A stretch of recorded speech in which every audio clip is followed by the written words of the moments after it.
A paz do Senhor a todos e muito obrigada por servirem fielmente no Ministério de Crianças e na Escola Dominical.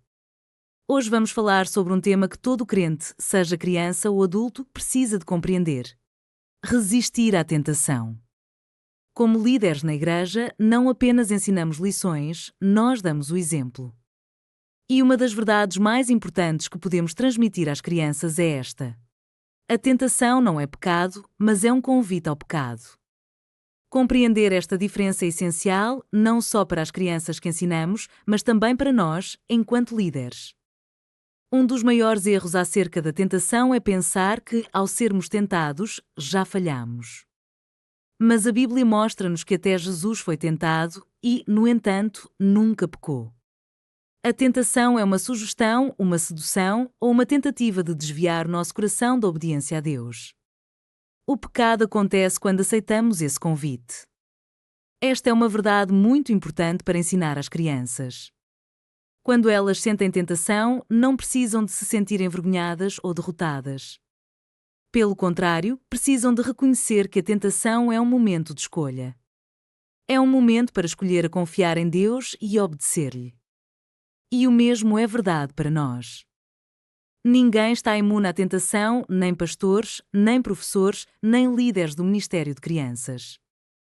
Na verdade, a Bíblia lembra-nos que o inimigo muitas vezes ataca aqueles que estão ativamente a servir a Deus. Por quê? Porque se o diabo conseguir fazer cair um líder, os danos não se ficam por uma só pessoa. As consequências podem ser exponenciais. Por isso, a vigilância, a humildade e a dependência de Deus são tão importantes na liderança.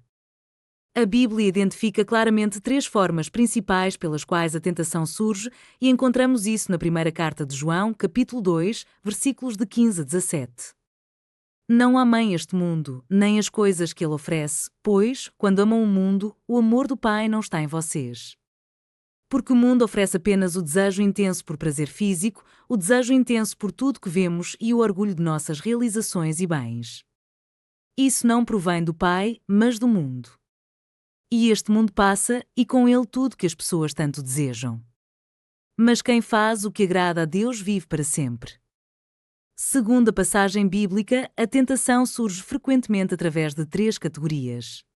Primeira, o desejo intenso por prazer físico, que também é chamado pela cobiça da carne. Isto apela aos desejos físicos, ao conforto ou ao prazer. Segunda, o desejo intenso por tudo que vemos, que também é chamado pela cobiça dos olhos. Isto apela àquilo que vemos e desejamos, mesmo quando está fora da vontade de Deus. E terceira, o orgulho de nossas realizações e bens, que também é chamado pela soberba da vida. Isto apela ao estatuto, ao controlo, ao reconhecimento ou à exaltação própria. Estas mesmas 3 categorias estavam presentes quando Jesus foi tentado no deserto. Quando Satanás desafiou Jesus a transformar pedras em pão, apelou à cobiça da carne. Quando Satanás lhe mostrou os reinos do mundo, apelou à cobiça dos olhos. Quando Satanás o desafiou a provar quem ele era, apelou à soberba da vida. O que é poderoso é que Jesus não caiu em nenhuma destas armadilhas. Ele respondeu com as Escrituras e permaneceu plenamente obediente ao Pai. Então, como é que Jesus resistiu à tentação? 2 ferramentas poderosas destacam-se. Primeiro, Jesus orava. Ele dependia do Pai. A oração alinhava o seu coração com a vontade de Deus e fortalecia-o espiritualmente. Segundo, Jesus estudava e escondia a palavra de Deus no seu coração.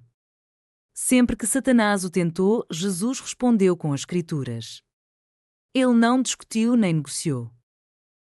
Ele falou a verdade. Isto mostra-nos que a palavra de Deus, escondida no nosso coração, torna-se uma arma poderosa nos momentos de tentação. Como líderes, precisamos de fazer mais do que ensinar versículos bíblicos, nós precisamos de viver de acordo com eles. Como líderes do Ministério de Crianças e professores da Escola Dominical, somos exemplos aos nossos alunos. A nossa caminhada com Deus em privado é tão importante como o nosso ensino em público. Quando cultivamos uma vida de oração e permanecemos firmes nas Escrituras, estamos mais bem preparados para resistir à tentação e para ensinar outros a fazer o mesmo.